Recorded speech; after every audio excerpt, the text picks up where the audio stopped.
Салом ба ҳама, хуш омадед ба видео. Дирӯз як рӯзи пур аз футболӣ буд. Якбора 4 бозӣ дар клуби чемпионати ҷаҳон. Мо ҳама ин бозиҳоро дар эфир тамошо кардем. Ювентус бо Видад, Реал бо Пачука, Ал-Ҳилол бо Залцбург ва Манчестер Сити бо Ал-Айн бозӣ карданд. Бозиҳои ҷиддӣ, ҳисоби калон, як рӯзи сершуру пурҷӯш буд. Ман намехоҳам дар бораи ҳар як бозӣ алоҳида гап занам, вақти зиёд мегирад ва дилгиркунанда мешавад. Беҳтара рост ба гап мегузарем ва ба шумо фақат он чизҳоеро мегӯем ки донистанаш муҳим аст, яъне он чизҳое ки аллакай дар бораи ҷоми ҷаҳони клуби 2025 фаҳмидем.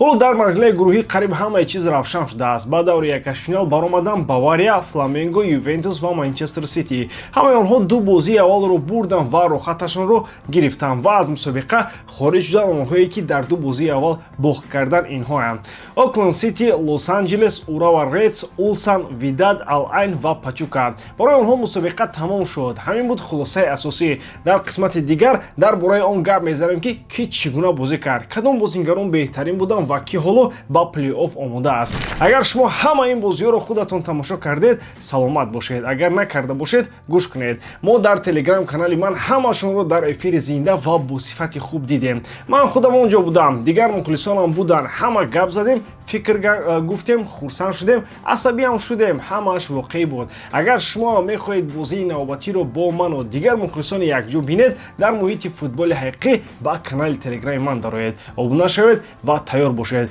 ссилкаи телеграм канал дар описание ва комментарияи ин видео гузошта шудааст. аз шумо мистер вақта лайк ва дар канал обуна шудан аз мо бошад ҳар рӯз видеои нав баровардан. акнун дар ягон ҷо ба ҳазур шунед, мо бошем сар мекунем.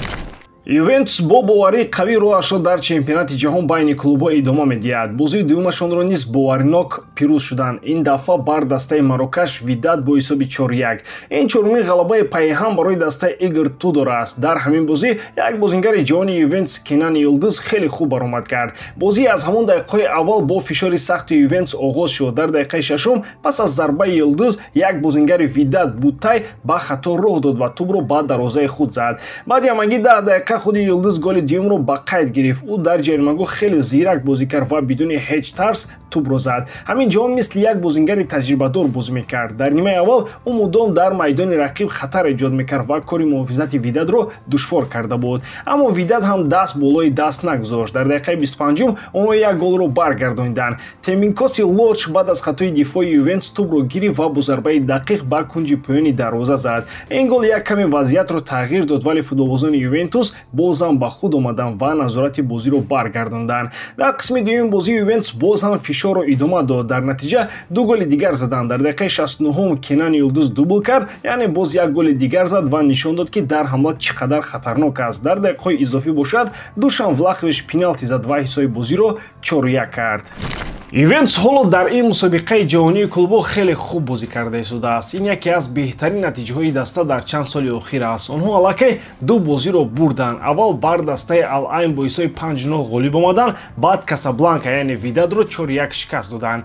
муҳимаш на танҳо голҳо, балки он аст ки даста чӣ қадар зебо ва муттаҳид бозӣ мекунад. даста якҷо кор мекунад, нақшаи равшани бозӣ дорад. мураббӣ Игор Тудор тавонист бозингаронро ба хуб фаҳмонад ки чӣ гуна бозӣ кардан лозим аст ва онҳо инро хуб иҷро мекунанд. дар байни ҳамаи бозингарон Кенан Йилдиз хеле хуб баромад кард. ӯ як ҷавони турк аст ва дар ҳар дуи бозӣ хеле фаъол буд. дар қисми дуюми бозӣ як голи беҳтарин зад ки ҳамаашро ба ҳайрат овард. ин гол яке аз зеботарин голҳои мусобиқа буд. ӯ дар тӯли бозӣ бисёр хатар эҷод кард, бо боварӣ ва ақл бозӣ кард. ӯ метавонист ҳатто 3 гол занад, фақат андаке бахташ баландӣ накард. вале ҳамон ду гол ки зад нишон дод ки ин бозингар аллакай омода аст ки барои дастаи калон бозӣ кунад. бо ин ҳама натиҷаҳои хуб, ман ҳоло намегӯям ки Ювентус аллакай дастаи асосӣ барои чемпион шудан аст. онҳо ду бозии хуб карданд, вале рақибашон он қадар қавӣ набуданд. Ал-Айн ва Видад дастаҳои хубанд, вале онҳо мисли дастаҳои пурқуввати Аврупо нестанд. барои ҳамин мо бояд бозии навбатии Ювентусро бинем. ин бозӣ бар зидди Манчестер Сити аст. дастаи хеле пурқувват ва ботаҷриба. ин бозӣ нишон медиҳад ки оё Ювентус дар ҳақиқат омода аст ё ин ки не. агар Ювентус битавонад Манчестер Ситиро мағлуб мағлуб кунад, пас мо метавонем бигӯем ки ин даста метавонад то ба охир равад. Дар он бозӣ дида мешавад ки чӣ гуна дифоъашон фишорро тоб меёрад, чӣ гуна нимҳимоят бар зидди рақиби сахт бозӣ мекунад. Ин як санҷиши ҷиддӣ хоҳад буд. ҳарчӣ ки дар ду бозии гузашта буд, ин хуб аст, лекин барои қиёс кардан бо дастаҳои бузург бозии Сити зарур аст. дӯстон, имшаб низ як қатор бозиҳои гурӯҳии ҷоми ҷаҳони клубӣ мегузарад ва барои бозам ҷолибтар гузарондани рақобатҳо шумо метавонед аз хизматрасониҳои 1x истифода баред, зеро дар он ҷо ҳамвақт коэффициентҳои баланд ва бонусҳои гуногун шуморо интизор аст. Ҳамчунин барои нафарони нав ки то ҳол регистратсия накарданд, метавонанд дар аввалин пардохти худ бо промои мо AMG 0777 то ҳаҷми 8000 сомонӣ бонус ба даст оранд. Ссилкаи бозӣ дар комментарияи ин видео. Имкониятро аз даст надиҳед.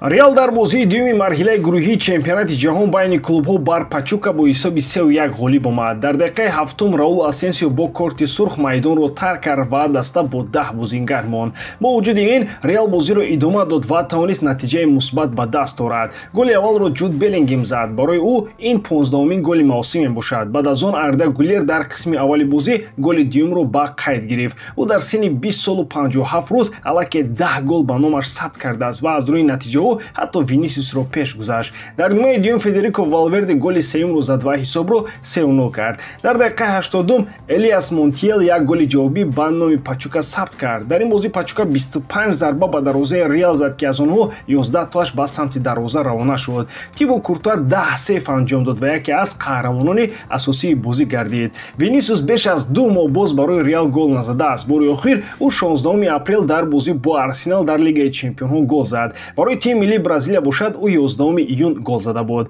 Хаби Алонсо аввалин пирӯзии худро ҳамчун сармураббии Реал ба даст овард. Беллингем 15 гол ва 12 паси голӣ дар 54 бозӣ анҷом додааст. Арда Гулер ҷавонтарин бозингар аст ки барои Реал 10 гол задааст. Тибо Куртуа бо 10 сейф дар ин бозӣ яке аз беҳтаринҳо буд. Реал дар ҳолати душвор пирӯзӣ ба даст овард ва ин нишон медиҳад ки даста ирода ва характери қавӣ дорад. Вақте ки мураббии нав ба даста меояд, як чизе ки ҳаст ки ҳеҷ гоҳ набояд аз тарафи бозингар шавад. Ин он аст ки ту ба мураббӣ баҳона диҳӣ ки ба ту шубҳа кунад ё туро дар захира нигоҳ дорад. Ҳозир Асенсио нишон намедиҳад ки ба ӯ бовар кардан мумкин аст. Аз ҳамин сабаб агар Паго Хаби Алонсо қарор қабул кунад ки Асенсиоро ба бозӣ нагузорад, ин гуноҳи худаш аст. Дар ду бозии охир чӣ шуд? Дар бозии аввал пеналти сабаб шуд. Дар бозии дуюм бошад, як корти сурхи тамоман бемаънӣ гирифт. Ҳамин чизҳоро мебинад мураббӣ ва дигар бовар намекунад. Агар дар бозии навбатӣ бо Залцбург як ҳимоятгари дигар биёяд ва дар баробари Хойсон хуб бозӣ кунад, чӣ мешавад бо Асенсио? Фикр кун. Ба он бачаи Гарсия нигоҳ кун. Гонсало Гарсия. Ӯ фурсатеро ки мураббӣ ба ӯ додааст, бо ду дасташ қапидааст. Ҳоло Эндрик наметавонад ба ҷои ӯ бозӣ кунад. Ҳозир пас аз Килиан Мбаппе, Гонсало Гарсия дуюмин ҳамлагари асосӣ шуда истодааст. Дар бозии муқобили Ал-Ҳилол гол зад. Бозии хуб нишон дод. Беҳтарин бозингари он дидор шуд. Имрӯз бошад, дар ду голи якуми Реал дар нимаи аввал нақши калон дошт. Ман ҳамин гуна бозингаронро эҳтиром мекунам. Вақте ки ба онҳо имконият медиҳанд, истифода мебаранд. Гарсия айнан ҳамин тавр мекунад, вале Асенсио баръакс имкониятҳои худро нодида мегирад. Дар хотир дор, дар даста Милитао ҳаст, Рудигер аст, Алаба ҳаст, се ҳимоятгари дигар ки омодаанд ва ту имконияти худро аз даст дода истодаӣ. Паго агар туро дигар ба бозӣ нагузоранд, боз мегӯӣ ки мураббӣ туро дӯст намедорад. Шумо чӣ фикр доред дӯстон? ба ҳамин тамом бовар дорам ки эҷодкории ман ба шумо писанд меояд. Лайк, комментария ва дар канал обуна шуданро аз ёд набароред. Бо шумо мисер вақта Муҳаммад Гайров. Хайр бардорон дар паноҳи Аллоҳ.